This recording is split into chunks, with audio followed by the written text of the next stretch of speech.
안녕하십니까. 대박열린고시학원 환경보건학 담당 이승훈입니다.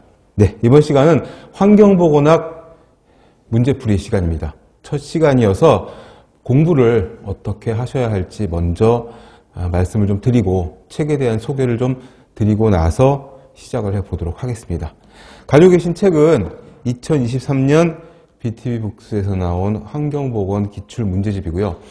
챕터를 먼저 보시면 15개 챕터로 분류가 되어 있는데 이 부분은 우리 환경보건 이론서의 챕터 순서와 개수가 같습니다. 중요도에 따라서 내지는 설명의 용이성에 따라서 분류를 해 놓은 것이고요. 우선 목차를 먼저 펼쳐보시면 환경과 보건 첫 번째 챕터가 나오는데 이 첫 번째 챕터는 환경보건학의 개론 같은 부분입니다. 그래서 이 부분도 역시 출제 비중이 높은 파트여서 시험을 갔다 하면 한 문제 내지 두 문제 정도는 이 부분에서 출제가 됩니다. 우선 수업을 본격적으로 들어가기에 앞서서 제일 먼저 말씀드릴 첫 번째 내용은 목차를 먼저 주의 깊게 봐달라는 말씀입니다. 목차를 보시면 그 옆에 페이지 수가 나와 있는데요. 이 페이지 수는 각 챕터별로 수록되어 있는 문항수와 거의 비례합니다. 문항이 많으면 챕터의 비중이 커지는, 볼륨이 커지는 그런 부분이 되는 거죠. 그것은 무엇을 뜻하느냐 하면 출제 빈도를 말합니다. 얼마나 많은 문항이 이 챕터에서 출제가 되었느냐. 문항을 보시다 보면 유사한 문제들이 꽤 있는 것을 보실 수가 있는데요. 이것은 볼륨을 많게 해서 책의 두께만 늘리려고 집어넣은 것이 아니라 실제로 문항마다 옆에 보시면은 출처와 연도가 나와 있습니다. 구체적인 지자체와 몇 급 시험이었는지가 다 나와 있어서 그 출처를 보시면 하나도 틀린 것이 없거든요. 출처를 보시면 이 지자체에서 이런 식의 문제가 나왔었구나. 유사한 문제가 또 나왔었네 하고 출처를 보시면은 서로 다른 지자체에서 서로 다른 해나 내지는 같은 해에 유사한 문제가 출제됐다는 것을 보시고 경향을 파악하는 데 도움이 되실 겁니다. 모든 문제가 다 중요한 문제지만 겹치는 문제들, 자주 출제되는 문제들, 그리고 연도별로 보시면은 경향성이 살짝 보이기도 하긴 하지만 그런 것들을 전부 다 염두에 두시고 공부를 하시면 도움이 되실 거라고 생각을 합니다. 그리고 여기 나와 있는 출제 빈도와 경향은 주로 어떤 부분에 중점을 두고 보셔야 하느냐 하면 시사성 있는 부분이 있습니다. 미세 플라스틱 문제가 전 세계적으로 환경 문제로 대두가 된다든가 또는 팬데믹 시절이니까 감염병의 창궐이 문제가 된다든가 하면 그런 문제들이 환경보건학 실제 시험에서 발빠르게 유사 문제가 출제되는 것을 볼 수가 있습니다. 때, 시자, 일, 사자 때때로 변화되는 그런 일들에 대한 것이 시사성 있는 문제가 됩니다. 그건 바로 이슈죠. 이게 국내 환경 관련, 보건 관련 이슈뿐만 아니라 전 세계적인 환경과 보건 관련 이슈들이 출제가 되는 경우들이 꽤 있습니다. 특히 환경부 시험에서는 더구나 그렇습니다. 그리고 환경부 쪽에서 밀고 있는, 추진하고 있는 정책. 우리는 환경과 보건을 위해서 우리 지구 환경, 우리나라의 환경을 위해서 이러이러한 일을 하고 있다라는 그런 정책에 대한 내용들도 꽤 출제가 됩니다. 우리는 20문항 또는 환경부 50문항 이 문항들을 전부 다 꼼꼼하게 보고 만점에 가까운 점수를 맞기 위해서 이런 공부를 하는 것이지 막연한 고득점, 85점, 90점 이상 맞자 하고 공부하는 게 아니라는 점을 먼저 첫 장 넘기기 전에 마음을 한번 다지시고 모두 다 만점을 맞기 위해선 우리가 빠뜨려서는 안 되는 부분들이 어느 것인가를 생각을 하셔야 됩니다. 그리고 이 정책을 뒷받침할 수 있는 법령, 환경 관련 법령 문제는요, 이거는 다른 색깔로 할게요. 이거는 100번 강조해도 지나침이 없을 정도로 굉장히 중요합니다. 환경부 구급시험의 50문항 중에서 제가 한 해는 3 봤어요. 시험 보고 나와서 한번 카운팅을 해봤더니 법령 문제가 거의 10문제 이상 출제가 된 적이 있었더라고요. 법령에 대한 문제 굉장히 중요합니다. 왜? 법령이 정책과 이 시사적인 이슈 같은 것들을 전부 다 같이 아우를 수 있는 그런 부분이 됩니다. 왜? 정책과 시사성 있는 이슈에 따라서 법령이 자꾸 바뀌거든요. 예를 들어서 팬데믹 이전 시절에 환경보건 쪽에서 가장 큰 국내 이슈가 뭐였냐면 미세먼지였거든요.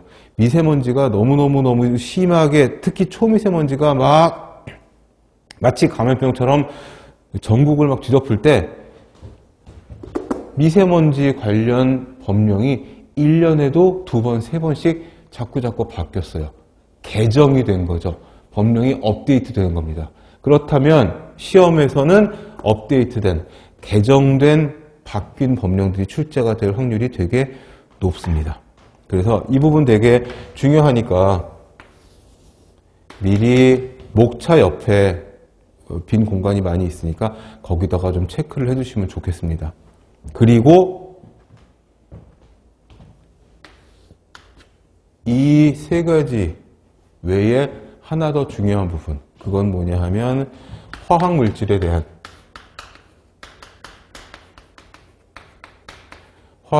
대한 전반적인 내용들, 화학물질의 중독, 위해성, 유해성, 그 다음에 생체 축적성, 그리고 전반적으로 국내에서 어느 정도의 화학물질이 유통이 되고 있는지, 사용이 되고 있는지, 전 세계적으로 몇 종의 화학물질이 유통이 되고 있는지, 사용이 되고 있는지 하는 문제들이 정말 자주 나옵니다. MSDS라고 아시죠? 네, 물질 안전 보건 자료. 이거는 다분히 전공 쪽에 치우친 문제긴 하지만 환경보건학은 이 MSDS에서 아주 상식적이고 기초적인 부분을 뽑아가지고 출제를 많이 합니다. 이 내용들은 다 어디 들어있다? 네, 이 내용들은 전부 다 1년에 한 번씩 환경부에서 발간을 하는 환경백서라고 하는 책자에 들어있는 내용들입니다. 이런 시간에도 마지막 챕터가 환경백서여서 제가 말씀을 드렸는데 매년 환경부에서 만들어내는 책자거든요. 그런데 900페이지 정도에 달하는 방대한 양을 가지고 있어서 수험생 여러분들이 환경백서를 도대체 봐야 되느냐 말아야 되느냐, 이게 질문 게시판에 많이 올라오는 거거든요. 보는 게 맞습니다. 보는 게 확실하게 맞는데 문제는 뭐냐면 너무 양이 많으니까 이 부분, 정책과 이슈와 법령, 그 다음에 문제가 되고 있는 화학물질들만 딱 골라가지고 그 부분만 읽어보시면 됩니다. 그런데 900페이지가 넘는 백서를 어떻게 다 읽어보느냐. 자, 우리 이론서와 그 다음에 지금 가지고 계시는 환경보건 기출문제집에 어떤 파트에서 출제가 되어서 나왔는지, 그러니까 환경백서의 어떤 파트에서 이런 문제들이 실제 기출로 출제가 되는지 샘플이 다 나와 있기 때문에 문제를 푸시면서 어느 부분에 중점적으로 별표를 치고 환경백서는 어떤 부분에 주안점을 두고 봐야 되겠다라는 말씀을 제가 진도 나가면서 그때그때 해드릴 예정입니다. 그 부분만 보시면 빠뜨릴 부분 전혀 없이 충실한 시험 대비 준비가 되시는 거겠죠. 일단 이 부분, 그 다음에 이 부분, 백서 부분. 환경백서는 조금 이따 말씀드리겠지만 제가 운영하고 있는 우리 카페에도 원문을 제가 PDF 파일로 다운받아서 올려놨고요. 여러분들이 카페 가입이나 이런 게 다 귀찮으시다고 하시면은 그저 개인적으로 검색을 하셔가지고 환경부 도서관 전자도서관에 들어가시면은 무료로 열람과 다운로드가 가능합니다. 그래서 PDF 파일로 저장을 하고 계시다가 필요한 부분이 있으면은 이제 백서를 띄워 놓으시고 거기서 검색을 해서 필요한 부분을 찾아서 보셔도 됩니다. 그 다음에 두 번째는요. 1번에서 너무 많은 내용이 들어가 있어서 두 번째는 어떤 부분이냐면 환경보건학의 범위를 우선 제대로 알아야 됩니다. 옆에 있는 목차가 환경보건학의 범위거든요. 그런데 우리가 환경 쪽을 전공을 하면서 익히 알고 있는 대기라든지 수질, 토양, 폐기물, 소음, 악취, 진동 뭐 이런 것들 외에도 구충, 구서라든지 또는 역학에 대한 내용이 나옵니다. 감염병은 일단 환경과 뗄래야 뗄 수 없는 부분이니까 그렇다 치지만 역학은 전염병에 대해서 공부하는 학문을 말하는 건데 역학 문제가 굉장히 많이, 자주, 그 다음에 어려운 수준으로 출제가 되고 있어요. 이게 최근 한 2, 3년, 3, 4년 사이에 환경보건학 공무원 시험 문제에 가장 두드러진 그런 주목할 만한 부분이 되겠습니다. 역학은 다분히 보건학 쪽의 이론인데 이게 환경보건학에서 많이 출제가 되고 있습니다. 왜냐하면 거기 챕터 1부터 6번에 있는 식품위생까지 전부 단순암기, 그 다음에 기존에 있었던 환경 쪽, 보건 쪽 내용들인데 이 역학 부분은 사실 예전에는 10년 전까지만 하더라도 환경보건학에서 역학 문제는 그렇게 많이 다뤄지지가 않았어요. 나올까 말까 한 정도였거든요. 20문항 중에 한 문제 정도. 그런데 최근에는 역학 문제가 20문항짜리 뭐 전남보건직이나 해경의 예를 든다고 하더라도 한 문제에서 한 3문제 정도까지도 평균적으로 출제가 되고 있고 난이도 또한 처음에는 굉장히 쉬운 그런 역학 파트 문제가 나오다가 최근에는 굉장히 수준이 높은 정말 보건학 전공자들이 봐서 이 문제 좋은데 할 정도의 수준이 있는 문제들이 나오고 있습니다. 변별력을 주기 위해서 늘 나오던 전통적인 환경 쪽 파트 외에 새로운 파트, 그 다음에 난이도를 조금씩 조정을 해가지고 수험생들을 좀 걸러내려고 하는 주최 측의 출제자들의 노력이 보이는 부분이죠. 그래서 우리는 공중보건학이나 아니면 보건학 수준의 역학 공부를 환경보건학을 대비하면서 공부를 해 두어야 합니다. 그래야 만점을 맞을 수 있는 그런 기회가 옵니다. 그래서 이 범위, 환경보건학의 방대한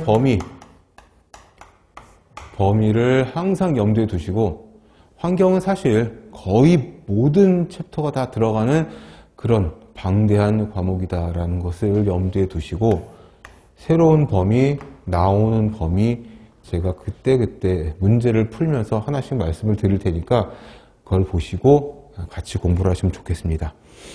그 다음에 세 번째로는요.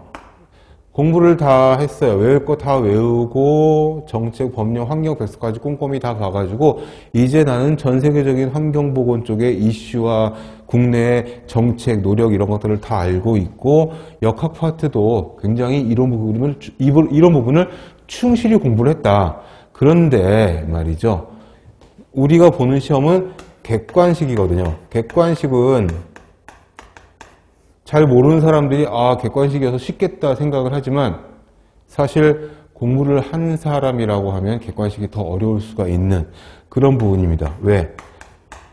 답안을 선택을 해야 되는 선택의 기로, 선택의 요령, 어디다가 조금 더 가중치를 두고 어디다가 좀 더 우선순위를 두고 현명한 선택을 해서 정답을 맞출 것이냐, 이거 굉장히 중요합니다. 그래서 시험지에 겉장에 뭐라고 써 있냐면 본 시험은 문항을 잘 읽고 그 문항의 취지에 가장 적합한 하나의 답만을 고르는 시험입니다. 이렇게 나옵니다. 그 말은 뭐냐면 최선 답을 골라야 한다는 거죠. 답이 2개일 수도 있고 3개일 수도 있어요. 그런데 그 중에서 문항의 취지에 문항의 취지라는 건 뭐죠? 문제를 잘 읽고, 요즘 문제도 길거든요. 2줄, 3줄짜리 문제도 막 되게 많아요. 그 문제의 취지에 가장 잘 맞는, 그건 뭐냐 하면 우리말을 잘해야 된다는 뜻이에요. 국어를 잘해야 된다는. 요즘 그런 말을 많이 하잖아요. 문해력이 좋아야, 독해력이 좋아야 거기에 가장, 그 문제의 취지에 가장 적합한 최선의 답을 찾을 수 있다는 겁니다. 사실 이게 제일 중요할 수도 있어요. 왜? 공부 다 해놨는데 여기서 답안 선택을 잘못해버리면 말짱 도루묵이 돼버리는 거죠. 그러니 1번, 2번, 3번에 다 초점을 맞춰가지고 공부도, 암기도, 이론의 이해도 다 열심히 하고, 그 다음에 우리가 실제 문제들을 보고 이 문제에서는 왜 3번이 답이 되는지, 왜 이쪽 문제에서는 2번이 정답이 되는지, 왜 답이 2개가 아니고 하나를 고를 수 있는지, 그 요령과 그 팁에 대해서, 고를 수 있는 팁에 대해서, 우선순위를 줄 수 있는 그 내용에 대해서 한번 공부를 좀 해보려고 합니다. 간단하게 요 3가지 정도만 옆에다가 필기를 좀 해두시고 보시면 좋을 것 같고요. 그리고 마지막으로 공부를 하시면서 오프라인에서 수업을 들으시는 분들은 쉬는 시간에 쫓아나와서 책을 들고 나와서 질문을 하셔도 되겠고, 만나시는 분들은 그럴 수가 있는데, 온라인으로 들으시는 분들은 아무래도 이해가 좀 덜 갔다든가, 내지는 이해가 좀 안 된다든가, 왜 이 문제에선 최선답이 왜 3번이 되는지를 정말 모르겠다든가 하시는 분들이 있을 수가 있거든요. 그런 분들을 위해서 네이버 카페를 운영을 하고 있는데, 카페 검색창에 들어가셔서 공중보건, 환경보건 스터디라고 한글로 검색을 하시면 카페 대문에 제 캐리커처가 나와 있는 카페가 검색이 됩니다. 가입하시고 바로 질문을 올리실 수도 있고, 가입을 하시고 바로 질문글을 검색을 하실 수가 있어요. 이 카페에 들어가시면 메뉴들이 쭉 있는데, 거기 환경보건 Q&A 게시판이 있거든요. 거기다 질문을 올리시면 24시간 안에, 24시간은 무슨 한 12시간에서 24시간 안에 답변을 제가 직접 달아드립니다. 광고나 홍보를 위한 카페라기보다는 수험생들과 소통을 하는 그런 카페로 2013년부터 제가 모든 게시물에다가 다 해설을 직접 달고 있기 때문에, 혹시라도 공부를 하시면서 초시생들이시라면 공부를 하시다가 이해가 안 되시는 부분은 질문 올리고 답변 기다리고 이런 게 거추장스럽다거나 또는 기다리기 지루하다거나 이러신 분들이 있잖아요.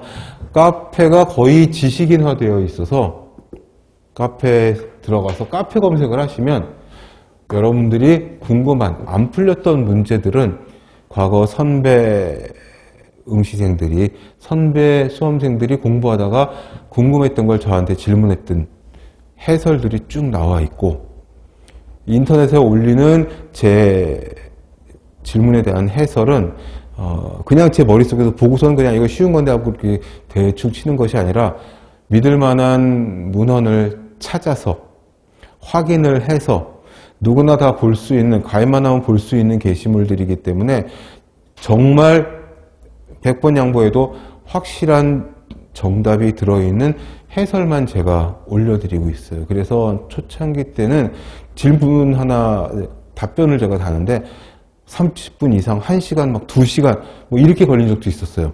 근데 요즘에는 이제 워낙 누적된 데이터들이 많다 보니까 여러분들이 그냥 검색하셔가지고 여기 있었네, 내가 하려던 질문이 하고 그냥 답을 보셔도 되고, 안 나오면, 그쵸, 최근에 올해 있었던 기출문제인데 이해가 잘 안 간다, 그런 것들은 게시물이 없을 수도 있으니까 여러분이 질문을 올려주시면 제가 아침에 눈을 뜨자마자 제일 먼저 하는 게 제가 관리하고 있는 게시판들, Q&A 게시판들 한 바퀴 돌고 세수하고 입 닦고 아침을 시작하는 그런 루틴이거든요. 그렇기 때문에 밤에 올리건 오후에 올리건 아침에 올리시건 그 다음날 새벽에는 무조건 답변이 올라갑니다. 그래서 카페를 통해서 질문과 답변 게시판을 통해서 소통을 하면서 공부를 하시면 도움이 많이 되실 겁니다. 카페, 특히 우리 학원 홈페이지 Q&A 게시판도 제가 다 같이 보고 있기 때문에 아무데나 올려두시면은 제 답변이 무조건 아침 나절에 올라갈 거고요. 그리고 카페에 보시면은 나는 환경보건 공부를 이런 식으로 해서 합격할 수 있었다. 뭐 이런 합격 수기 같은 것들이 굉장히 많이 있거든요. 보시면서 아, 카페를 이렇게 활용을 하고 저 선생의 수업을 이렇게 활용을 해서 내가 합격을 해야 되겠다 하는 생각이 아마 드실 겁니다.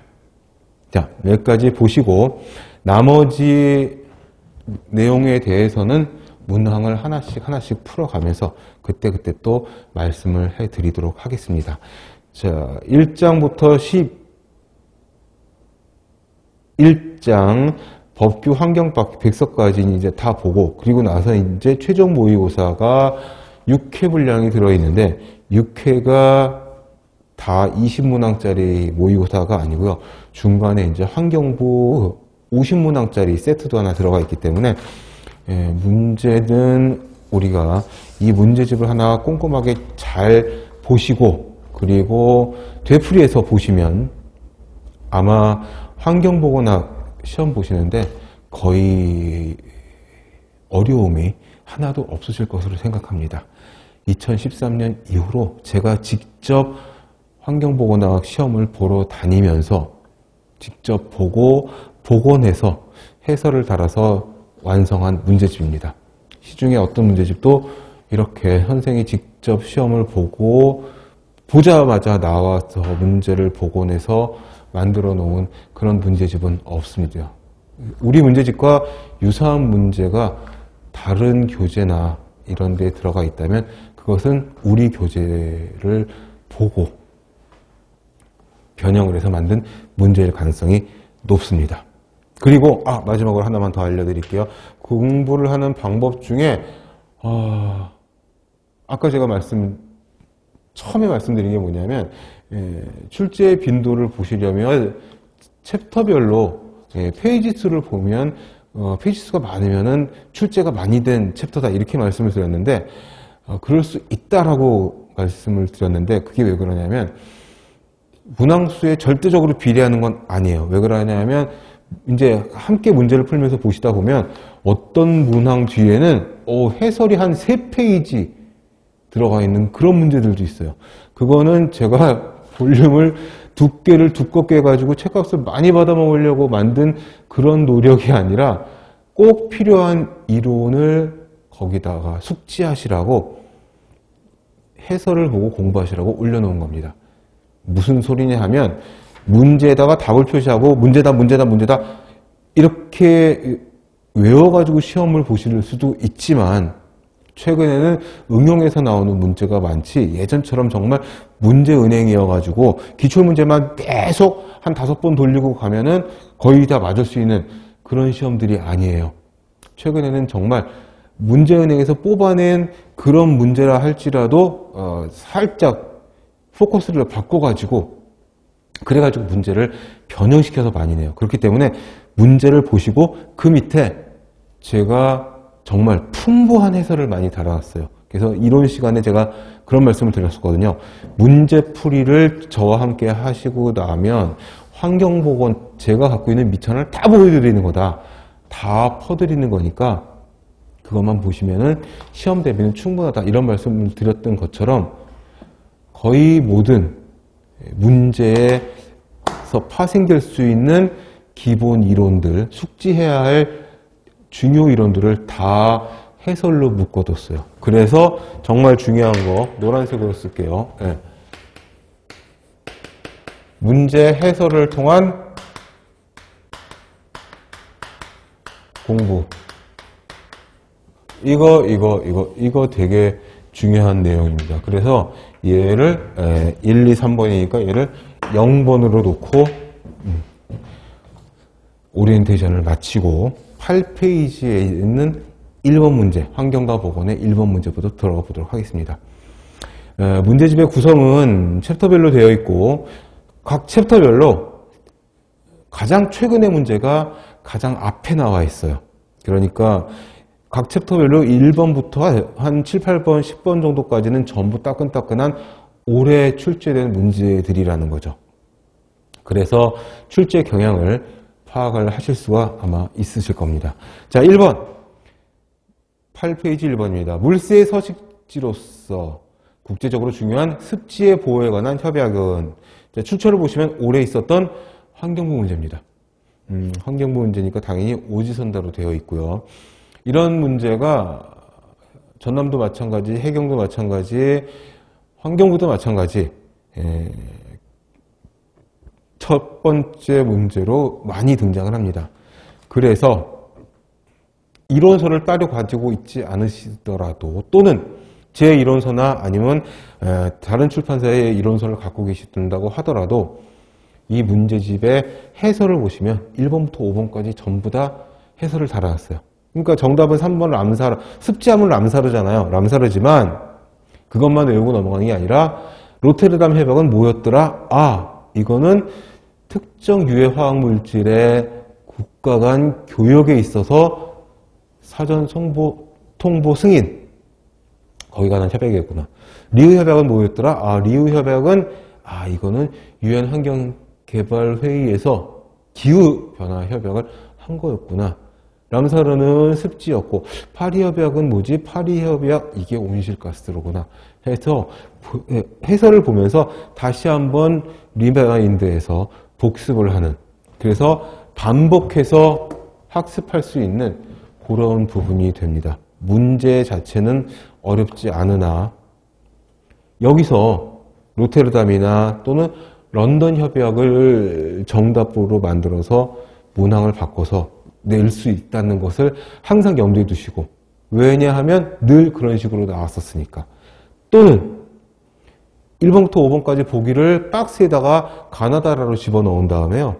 여기서 지구온난화와 관련 있는 협약으로 옳게 연결된 것, 이런 문제도 낼 수가 있거든요. 그렇기 때문에 항상 보기 하나하나 다 어떤 의미를 갖고 있는지 체크를 해보시는 것이 좋습니다. 1번은 그래서 람사르 협약이 정답이 되고 해설은 밑에 잘 나와 있으니까 보시면 되겠고요.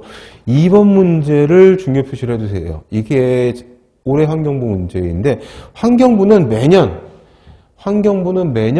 요 문제가 나왔어요. 아니, 똑같이 나왔다는 것이 아니라 생체 시료에 대한 문제가 매년 나왔어요. 여기서 매년이라고 하는 것은 뭐 10년, 20년이 아니라 제가 시험을 보러 다니긴 이후로 뭐 한 10년 정도 됐죠. 2013년부터 쭉 시험을 보고 있었는데 거의 매년 요 환경 유해인자를 검출하거나 환경 유해인자의 어떤 지표가 될 수 있는 생체 시료에 대한 문제가 환경부에서는 늘 나오고 있었어요. 그래서 여기도 정답만 띡 나오는 게 아니라 밑에 해설을 보시면은 문제보다, 문항의 보기보다 더 긴 해설들이 있어요. 왜? 생체 시료에 대한 부분은 보건학 쪽도 보건학 쪽이지만 이쪽은 사실 생리학 쪽 내용이기 때문에 환경을 전공했던 아니면 관련 학문을 전공했다고 하더라도 이 부분은 우리가 되게 어색할 수 있는 부분이거든요. 그래서 제반 이론을 넣어놨습니다. 일단 답부터 먼저 체크를 해볼게요. 틀린 걸 고르는 겁니다. 틀린 거, 옳지 않은 거. 자, 소변 중 유해물질 농도는 소변 배설량과 관계가 없다라고 되어 있지만 소변 배설량이 제일 먼저 티가 나요. 소변 배설량이 확 준다거나 확 늘어난다거나 아무튼 변화가 있을 거예요. 그래서 관계가 없다가 아니라 관계가 있다라고 해야 맞는 보기가 됩니다. 1번이 확 틀린 보기예요. 1번 딱 체크하시고, 자, 2번 그렇다면 나머지 보기들이 맞는지 한번 확인을 해봐야죠. 머리카락은 중금속 남용약물들의 검출에 이용된다. 이건 우리 상식적으로도 알잖아요. 도핑 테스트 할 때도 그렇고 또는 약물 검사 같은 거 할 적에 또는 마약의 어떤 인체 잔존량 이런 것들을 알아볼 적에 머리카락 같은 것들이 샘플이 될 수가 있죠. 실제로 남태평양의 태평양 바다의 수은 함량 때문에 벌써 한 20년도 더 된 이야기이긴 한데 참치를 많이 먹으면 수은이 중독이 될 수가 있다.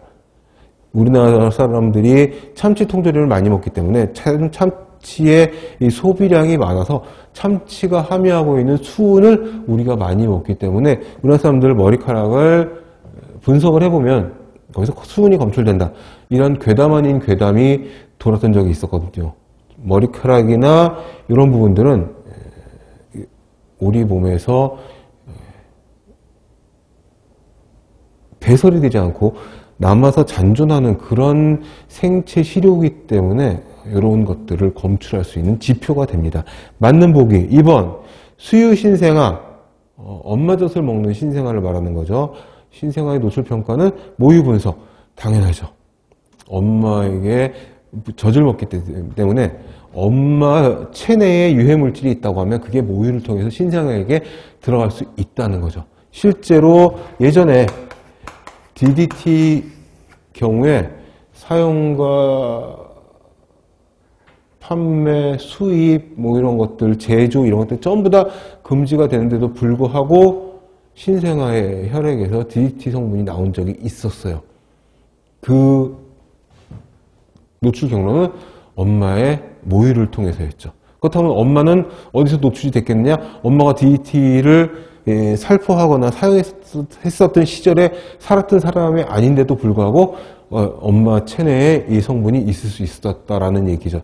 엄마가 어렸을 때 살았던 환경이 과거에 DDT를 살포했었던 그런 지역에서 살았었기 때문에 가능한 일이다. 이렇게 연결이 되는 겁니다. 이게 다 환경역학하고 또 같이 연결돼가지고 문제가 나올 수 있는 부분이에요.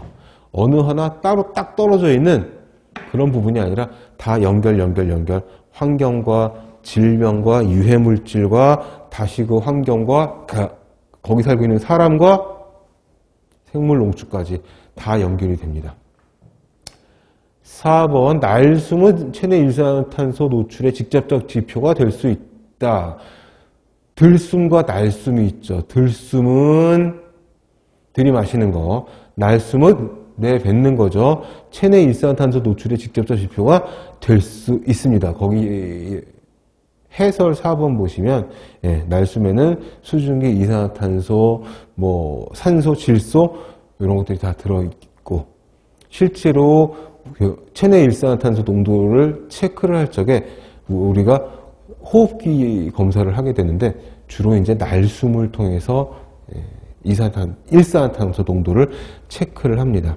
맞는 보기 5번 국민환경보건-기초조사에서는 혈액과 소변을 이용하여 분석을 하고 있다. 맞습니다. 요 5번에 있는 국민환경보건-기초조사 부분은 문제가 기출문제가 여러 개 있었어요. 그래서 그 부분도 문항에 딸려있는 해설을 보시면서 제반 이론을 따박따박 꼼꼼하게 정리를 하시는 게 좋을 것 같습니다. 자, 9페이지에 있는 3번을 보실게요. 3번 보시면 유해물질이 인체에 얼마나 노출되는지 직접적으로 평가하는 방법으로 옳은 것을 모두 고른 것은, 자, 이렇게 박스형 문제가 많이 나오거든요. 박스 안에 기역, 니은, 디귿, 리을, 미음, 비읍 뭐 이런 식으로 있고 그 중에서 문항에서 원하는 것을 골라가지고 그래가지고 정답을 고르라는 거죠. 자, 유해물질의 노출 다 이쪽 문제거든요. 어디 갔어? 예. 이쪽 문제인데 딱히 MSDS는 아니라고 하더라도 인체에 화학물질 또는 유해물질이 직접적, 간접적 어떻게 노출되는지 그걸 찾으라는 거거든요. 거기 해설해 보시면은 이 바이오 모니터링이라고 해서 이게 가장 직접적으로 평가하는 방법 중에 하나가 되고, 해설의 니은을 보시면 개인 노출 모니터링, 요게 이제 24시간 동안 한 개인이 유해물질에 얼마나 어떻게 노출되는지를 모니터링 하는 거여서 기업과 니은이 정답이 됩니다. 환경 모니터링과 생활학 제품 모니터링, 이 부분은 간접적인 방법에 속해요. 그래서 여기 보시면은 조합이 다 보기 2개씩으로 조합이 되어 있어서 기업과 니은이 들어있는 1번이 정답이 됩니다. 이 문제도 지금 보시면 1번, 2번, 3번 문제가 전부 다 오래 있었던 환경부 문제입니다. 제가 대전 가가지고 직접 시험을 보고 그리고 얼른 나와가지고 문제를 복원을 해 놓은 것인데 이런 문제들이 출제가 됐었구나. 야, 이거 인체 바이오 모니터링, 개인 노출 모니터링, 이거는 이런 수도 못 본 것 같은데, 예, 그래요. 대학 교재에도 잘 없는 내용이에요. 해설은 어떻게 달았느냐? 예, 제가 관련 서적들을 전부 다 검색을 통해서 찾아가지고, 그래서 출제자가, 이 문서에서 이 문제를 뽑아냈구나 하는 그런 부분들이 나오고, 심지어는 백서에도 이 부분, 직접 간접 노출 평가하는 내용들이 아주 살짝 언급만 되어 있을 정도예요. 그렇기 때문에 실제로 나왔던 문제들을 보고 이런 데서까지도 출제가 되었구나 하는 것을 파악을 할 수 있다면 여러분들이 고득점 나가서 만점을 맞으시는데 전혀 부족함이 없는 그런 대비가 되실 겁니다. 자, 일단 3번 문제를 통해서 직접적인 방법과 간접적인 방법, 그 두 가지를 체크를 잘 하시고 그리고 시험 보기 전까지 계속 여러 번 반복해서 암기해 두시는 게 중요합니다. 그 다음에 4번 문제가 있는데, 자, 4번 문제가 첫 시간부터 단순 오타가 하나 있어가지고 죄송한 말씀을 드려야 되겠는데 4번 정답이 3번으로 출제가 표시가 되어 있는데 4번 정답은 2번이 정답입니다. 해설은 고치실 게 없고 문항에 따른 그 정답만 3번에서 2번으로 고쳐주시면 되겠습니다. 단순 오타고요. 교정을 보면서도 발견하지 못했던 그런 심플한 단순 오타인데 2번 노출평가로 봐주시면 좋겠습니다.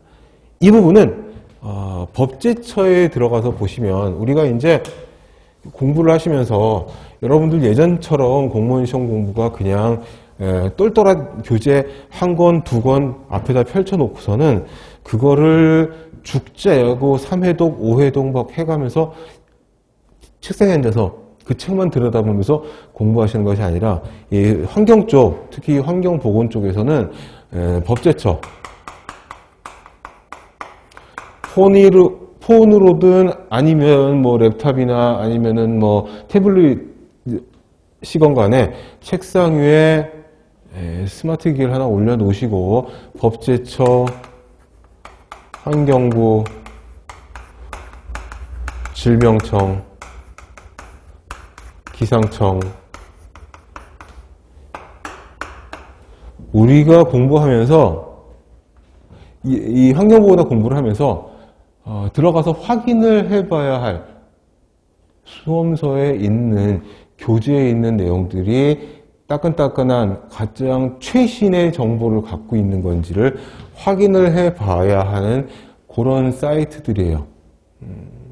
녹색창에다가 편하게 그냥 궁금한 걸 쳐가지고서는 블로그나 여타 다른 카페글, 우리 카페 말고요. 우리 카페는 최신의 자료, 정확한 자료만 들어가 있기 때문에 제가 각 링크를 딱 붙여놓거든요.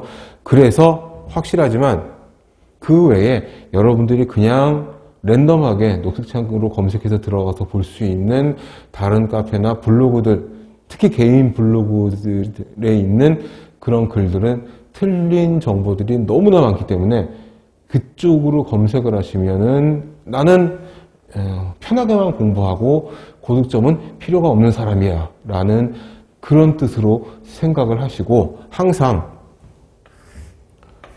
정부 부처 홈페이지 자료실 이쪽을 참고하셔야 됩니다. 그래야 가장 확실한, 가장 정확한 답을 얻으실 수가 있어요.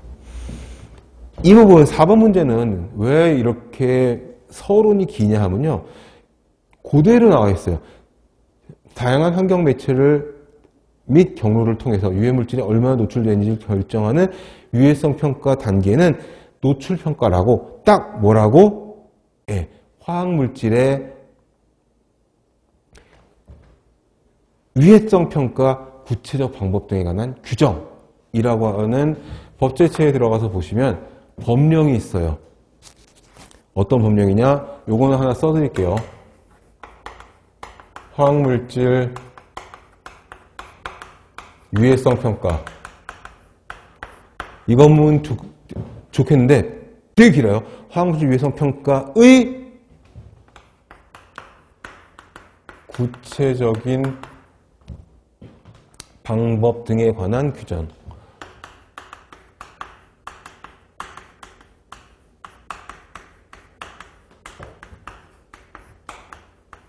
이게 제목이에요.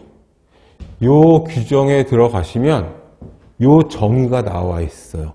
유해성 확인의 정의, 노출평가의 정의, 용량 반응평가의 정의, 이런 것들이 쭉 나와 있어요. 그래서 들어가서 보시면 화학물질이 인체 또는 기타 수용체 내부로 들어오는 노출 수준을 추정하는 것이라고 노출평가의 정의가 그대로 나와 있어요. 그게 바로 정답이 되는 부분입니다. 그래서 다른 부분들은 차치하고라도 일단 법제처 홈페이지는 법제처 앱도 있으니까 하나 북마크를 해 두시고 즐겨찾기를 해 놓으시고 그때 들어가서 정의를 원할 때 정의, 이 법으로 정해놓은 정의가 데피니션이 법으로 정한 정의만큼 확실하고 정확한 것은 없거든요. 그래서 VOC에 대한 정의라든지 또는 뭐 다환 방향적 탄화수소에 대한 정의라든지 애매한 어떤 용어에 대한 정의가 필요하다. 정확하고 확고한 분명한 정의가 필요하다.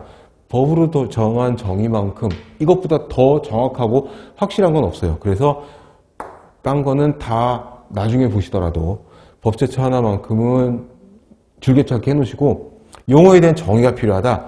그럼 들어가서 찾아보시면 나와요. 어떤 법인 줄 알고 들어가서 찾느냐? 아, 그렇다면 먼저 키워드로 검색을 하신 다음에 어떤 법령이 그 용어를, 단어를 포함하고 있는지를 찾으신 다음에 화학물질 위해성까지만 쳐도 떠요. 그러면은 여기 들어가서 해당 정의를 찾으시면 아, 이거였구나. 확실하다. 이게 처음에 시간이 되게 많이 걸릴 수가 있거든요. 근데 제가 이 문제집 한 번 다 떼면서 한 5번 이상 반복해서 잔소리처럼 말씀을 드릴 건데 처음에는 이런 식으로 들어가서 정의를 찾아가지고 공부하는 게 귀찮고 진도 안 나가고 시간 걸리니까 아무튼 귀찮아. 나는 빨리빨리 진도를 나가고 싶은데 근데 빨리빨리 나간다고 해서 우리가 막 100점을 맞는 게 아니에요. 처음엔 시간이 걸리지만 몇 단계를 거쳐가지고 정의를 한번 여러분들이 찾아서 필기를 딱 해놓으시고 그러고 나면 이게 페이지가 넘어갈수록 시간이 점점 단축되고 다음에는 한두 단계 정도 뛰어넘고 바로 정의를 찾을 수 있는 그런 경지가 되세요. 그러면은 훨씬 속도가 빨라지고 이해도 잘 돼요. 문제를 읽으시면서 모르는 용어가 하나라도 있잖아요. 그럼 그냥 넘어가시면 안 돼요. 검색을 통해서 법으로 정한 정의가 무엇인지를 꼭 확인을 하시고 넘어가셔야 돼요. 나중에는 이게 훨씬 속도가 빨라요. 왜? 내가 용어에 대한 의미를 알면서 공부를 하기 때문에 처음에는 단어 하나에 막혀가지고 10분이 걸릴 수도 1시간이 걸릴 수도 있지만 나중에는 넘어가다 보면 정말 빠르게 넘어가고 반복 효과가 있기 때문에 굉장히 좋은 공부 방법이 됩니다. 처음에 시간이 좀 걸리는 것을 절대 두려워하시면 안 됩니다. 자, 그 다음에 5번으로 가겠습니다. 4번의 정답은 2번으로 체크를 좀 해 두시고요.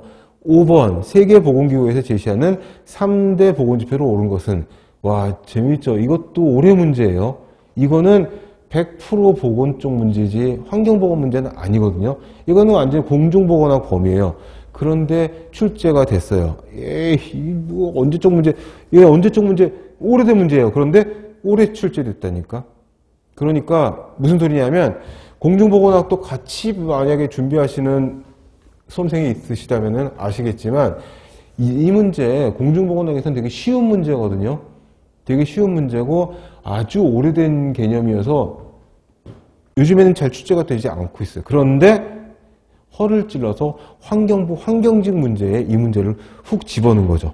저도 놀랐어요. 아, 이건 좀 범위가 조금 아닌 것 같은데 그래 뭐 보건이니까 보건 쪽은 WHO가 거의 뭐 본부니까 그래 나올 수도 있어. 올해 나온 문제입니다. 그리고 틀리신 분들, 허를 찔려서 틀리신 분들이 있으실 거예요. 정답은 3번 표기하시고 나머지 보기들은 안 보셔도 돼요. 이거는 이제 그냥 요 3대 보건지표 3개만 외우시면 되니까. 그런데 여기서 WHO를 언급했으니 조사망률, 평균 수명, 비례 사망 지수가 되는데 요거를 문제를 살짝 바꿔서 공중보건학에서는 이 두 가지를 다 문제를 내거든요. 또는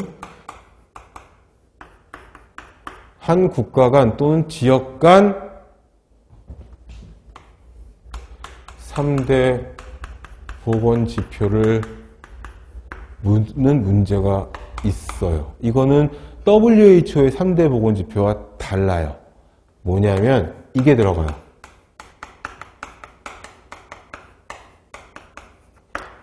두 번째, 세 번째는 같아요. 평균 수명,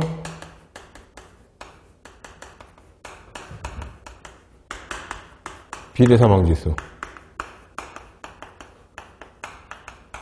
비례 사망 지수는 PMI라고도 쓰니까 이것도 같이 알아두시고 요게 다릅니다. 문제에서는 뭐라고 그랬죠? WHO의 3대 보건지표 평균 수명과 비례 사망 지수는 같은데 뭐였죠? 조사망률이죠. 그래서 WHO가 언급되어 있으면 얘를 쓰면 되고 WHO가 언급 안 되어 있고 그냥 3대 보건지표 그러면 이렇게 3개를 적어주셔야 돼요. 요거 은근히 헷갈려서 10년 전쯤부터 단골로 나오는 그 이전부터 사실 단골로 나오는 문제예요. 크게 의미는 없지만 시험이라는 게 어쨌든지 간에 많은 사람들이 응시를 했으니까 그 중에서 변별력을 줘가지고 소수의 인원을 뽑아가지고 임용을 시켜야 되는 부분들이기 때문에 이런 작은 차이를 묻는 그런 문제들이 잘 나왔습니다. 5번 중요표시를 해두세요. 이거는 어려워서 중요표시가 아니라 야 이런 문제도 환경보건에 출제가 됐구나. 이거는 제가 직접 보지 않았다면 대전까지 내려가서 이 시험을 보지 않았다면 할 수 없는 말이에요. 제가 눈으로 보고 야, 이 문제가 나왔어? 정말? 요거는 문제집에 넣어가지고 그 강조 표시를 해줘야 되겠다. 이렇게 마음을 먹은 부분입니다. 자, 넘어가서 6번으로 가겠습니다. 자, 6번 문제도 역시 올해 문제. 이 문제는 조금 쉬워요. 키워드가 바로바로 눈에 띄어야 돼요. 단시간 노출되어서. 반수치사 용량을. 그래서 반복 투여 독성 시험의 용량 범위를 정하는 데 사용하는 것은 자, 반복 투여 독성 시험의 용량 범위를 정하는 것은 사실 떡밥에 불과하고요. 단기간 노출, 반수치사 용량 이게 키워드예요. 이것만 보시고서는 밑에 선택지 5개를 봤는데 급성 독성 시험이 눈에 딱 띄었다면 예, 공부를 제대로 하신 겁니다. 급성 독성 시험이죠. 반수치사 용량, 반수치사량은 LD50이잖아요. LD50은 개념이 뭐다? 이거는 급성 독성 시험이에요. 그것만 아시면은 끝납니다. 그런데 이제 여기에 2세대 생식 독성, 유전 독성, 뭐 발암성 여러 가지 좀 헷갈릴 수 있는 보기들이 나오지만 반수치사량은 LD50 이퀄 극성 독성 지수다. 이것만 숙지하고 계시면 끝나는 문제. 해설도 참고하시기 바라고요. 그 다음에 7번 문제. 7번 문제 보고 잠시 쉬겠습니다. 발암물질의 유해성 평가의 설명으로 가장 옳은 것. 자, 가장이란 말이 나오면은 지워졌지만 최선답을 보셔야 되는 겁니다. 유해성은 유해성 곱하기 노출량이다. 그렇죠. 요 공식이 나오죠. 유해성은 영어로 해저드. 유해성은 해저드고 해저드에다가 곱하기 노출량을 하게 되면은 사람이 받을 수 있는 리스크, 위해성이 돼요. 그러면 1번은 틀렸죠. 틀렸습니다. 2번 용량 반응 평가는 역치 모델을 사용한다. 이게 맞습니다. 해설의 동그라미 2번을 보시면은 용량 반응 관계에서는 반응이 나타나는 최소 용량 역치작용을 확립할 수 있다라고 되어 있어요. 이게 맞는 보기고요.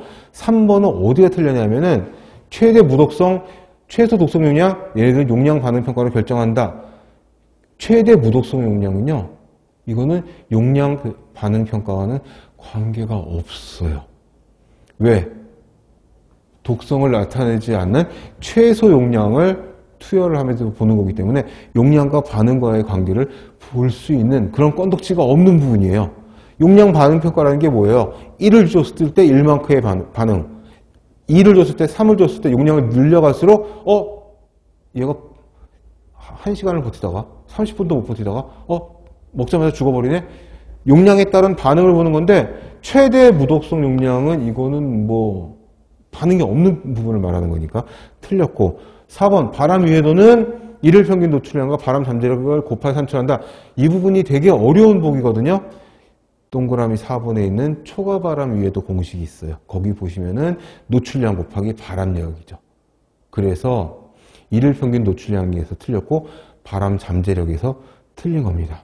정답은 7번에 그래서 2번이 되는 거여서 하나씩 확실히 틀린 거 일단 소거시키고서 자 그렇다면 2번 아니면 4번인데 근데 이 바람 위에도 공식, 초과바람 위에도 공식 요거 일단 중요 표시를 좀 해두시고 요거는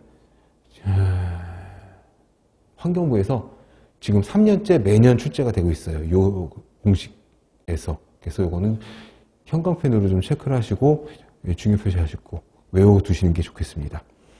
잠시 쉬었다가 10페이지 8번 문제부터 이어서 가보도록 하겠습니다.